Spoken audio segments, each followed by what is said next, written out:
En fin de journée, le 15 avril 2019, un incendie s'est déclaré au sein de la cathédrale de Notre-Dame de Paris. Ce triste événement intervient alors que l'édifice était en travaux. Sans se douter que cette scène se réaliserait un jour, Victor Hugo l'avait imaginé en 1831 avec ces mots. Tous les yeux s'étaient levés vers le haut de l'église. Ce qu'ils voyaient était extraordinaire.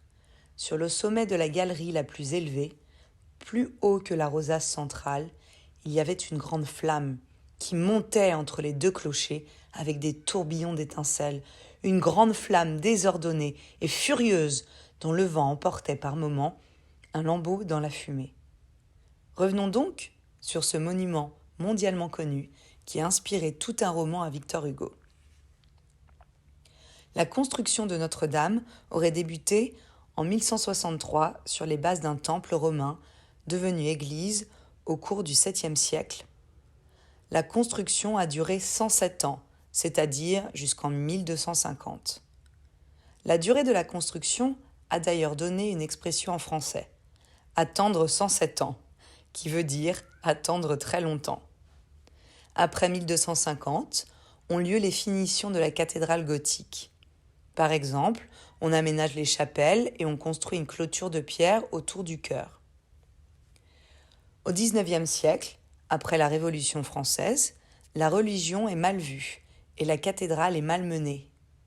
La flèche est détruite, ainsi que de nombreuses statues royales et religieuses. Par la suite, la cathédrale sert d'entrepôt et on envisage même de la détruire.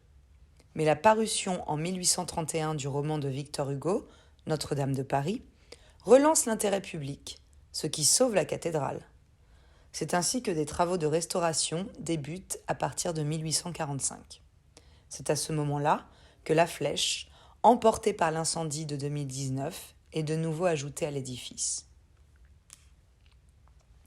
La Dame de Pierre a inspiré de nombreux artistes au cours des siècles. Victor Hugo a écrit le roman Notre-Dame de Paris, adapté plus tard en dessin animé par Disney et en comédie musicale, mais d'autres artistes ont aussi trouvé l'inspiration en observant la Dame de Pierre. Les peintres notamment y ont souvent fait référence. On la retrouve par exemple en fond de tableau du célèbre Eugène Lacroix, représentant la figure de la Marianne, la liberté guidant le peuple, ou encore avec Pablo Picasso, qui l'a représenté plusieurs fois durant sa période cubiste. Les poètes en ont fait des vers pour tenter de décrire la majesté de la cathédrale.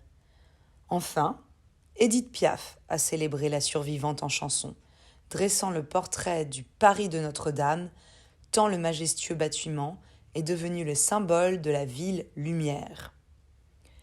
Notre-Dame est bien vieille, mais reste néanmoins un des coups de cœur toujours très actuels des amoureux de Paris.